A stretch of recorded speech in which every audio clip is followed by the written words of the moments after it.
In Dominic Reyes and Jan Blachowicz, we saw the unlikely demise and fall of John Jones.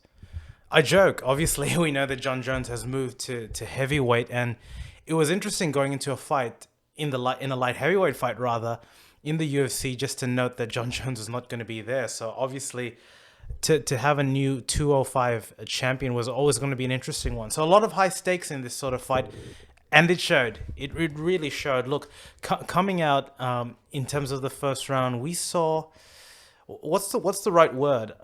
At least from Reyes' end, actually, it was predominantly on Reyes.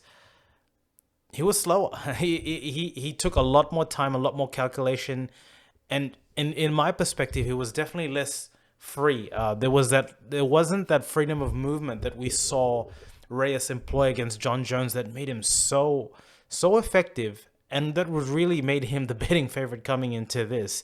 And Jan capitalized. He capitalized in the way that Jan capitalizes, which is not to say hyper explosive sort of movements, but he had these, micro flurries rather, that allowed him to throw a couple of punch combinations. But interestingly enough, it's the kick, that exclamation mark towards the end of each combination, that was really dealing damage. And Jan went to that combination over and over again, to the point very similar to what Izzy did with Paulo Costa's lead leg, where it left such a visible, massive welt. You had to say, like, wow, like I don't think in recent time I've seen damage concentrated on that area of the torso of a sort of an opponent.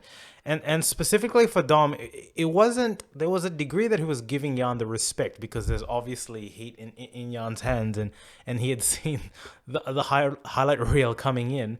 But at the same time, I think it was really sort of interesting, because there was that lack of pep, there was that lack of movement in Dominic's step, which is to say one of two things. One, potentially he didn't come in at the full dynamic or the full helter at this camp. Like, potentially there were problems with this camp, or one, just the gravity of the situation kind of weighed to him, and that's, both elements are more than fair. I guess that's the sort of interesting thing to say, right? But look, again, back to the fight. We saw Jan come in, just the more casual, the more relaxed, and the more potent sort of fighter. And in the first round, it was a 10-9 run to Jan. Like, he was able to administer the sort of attacks. There wasn't a lot of sort of action, but when it really was inclined towards Jan. And in the second round, we saw Dom come out, like, in the first couple of seconds of the round to engage Jan, and he really not necessarily took the fight to him, but showed a bit more life in his movement, a little bit more pep in his step, and was encouraging in terms of, some of the strikes that he was throwing and beating Jan to the punch in there. But again, like, the dominance is probably not going to be the word, but the cadence in striking and the technique, we saw this in the Israel Adesanya fight, the ability to adapt on the fly to the techniques that your opponent is throwing is really interesting. But Dom didn't necessarily have a block. I can't remember, he might have changed stance, but there wasn't a tactical adjustment there to kind of adjust to that combination. That it was like a flurry that ends with a kick. Basically, a combination that Jan was hitting.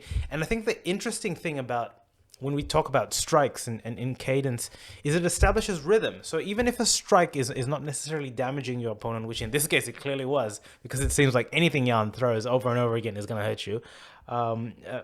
You just can't give that level, at the level that these fighters are on, you just can't give them that sort of striking sort of cadence. So obviously we saw, Dom not necessarily adjusting there, and in a flurry within the pocket there. And again, this is an interesting one.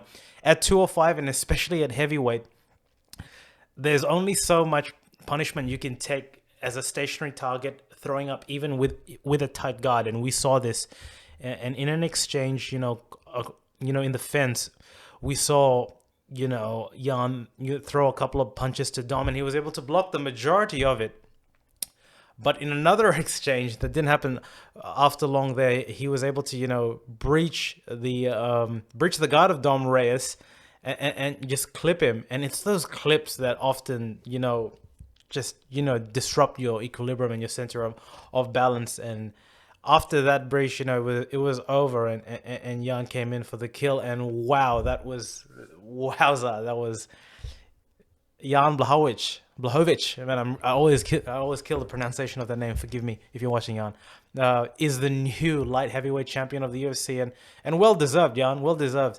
I think what was really interesting in this fight is you see the tweets that happen in real time that the UFC often puts up on the screen, and Jones was watching. Jones is definitely watching, and Jan definitely called him out. So, look, it was interesting. Obviously, we've got Glover and I'm losing the name off the top of my head. But look, there's an established set of fighters that are going to probably challenge Jan next. But wouldn't it be great to get Jon Jones back? Yeah, interestingly enough, Jan Blachowicz is the new lightweight champion of the UFC, and well deserved. Well deserved, Jan. He's shown a granite chin and amazing punching power.